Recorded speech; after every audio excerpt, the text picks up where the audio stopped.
Picture this: a man sitting alone in a crowded bar, scrolling through his phone, surrounded by laughter, but feeling like he's on an island. It's a scene more common than we'd like to admit. Men are lonely not because they're broken, but because the world expects them to be unbreakable. Society tells men to be tough, stoic, and self-reliant qualities that clash with what real friendship demands. Vulnerability? To build a bond that lasts, you need to open up, to say, "I'm struggling," or "I'm scared," or even, "I don't know what I'm doing anymore." But for men, these words can feel like a betrayal of what it means to be a man. The truth is, for many men, true friendship feels like a distant dream. Maybe it's "work's been killing me, and I don't know how to cope." But every time a man chooses to be honest about his struggles, he's rewriting the script. He's showing that strength isn't about hiding, and it's about facing it together. You might be surprised. Your friend might open up too. And if they don't, that's okay. You've planted a seed. They talk about sports, cars, maybe the latest Netflix show. It's fun. It's easy. The tragedy is that so many men feel they can't share that depth with each other. But when John wants to mention how his divorce is tearing him apart, or how he is terrified of failing at his new job, he hesitates. If you found a way to connect what worked, drop your thoughts in the comments. We're all in this together.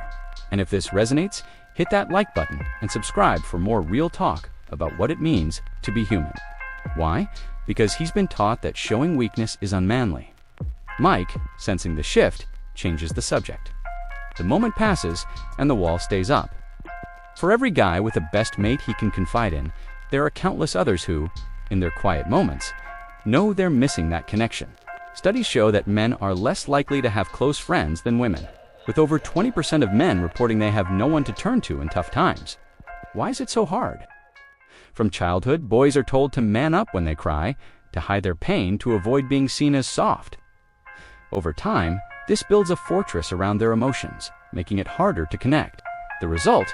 Men are more likely to face mental health challenges alone, with studies showing higher rates of depression and suicide among men who lack social support. The answer lies in a cruel paradox. It starts with small, brave steps. Imagine a group of guys at a barbecue, passing around a deck of cards, not for poker, but for conversation. Each card has a question. What est the hardest thing you've faced this year? Or, what do you wish you could tell someone without being judged? Sounds awkward, maybe at first, but these questions can crack open the door to real talk, the kind that builds trust and friendship. Imagine two co-workers, John and Mike, grabbing a beer after work. This isn't just a personal struggle, it's cultural. But here's the good news. This cycle can be broken.